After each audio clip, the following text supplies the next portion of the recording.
আমরা নতুন ভাবে এই কমিটিকে নাম দিয়েছি ন্যাশনাল থিঙ্ক ট্যাঙ্ক কাউন্সিল।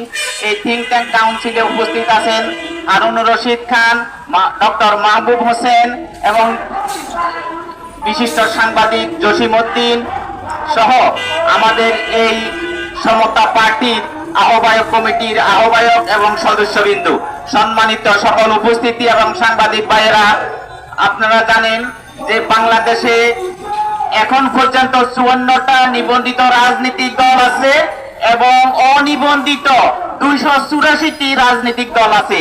তাহলে এত রাজনৈতিক দলের ভিতরে এখন আমরা কেন আবার যে সমতা পার্টি করতে গেলাম? এটা অনেকে প্রশ্ন করেন যে এত দল আছে তাহলে আবার কেন সমতা পার্টি করার প্রয়োজন হয়ে গেল। আমরা শুধু এতটুকু বলতে চাই, বাংলাদেশে 18 কোটি মানুষ, 18 কোটি মানুষের যে বিভিন্ন মত আছে,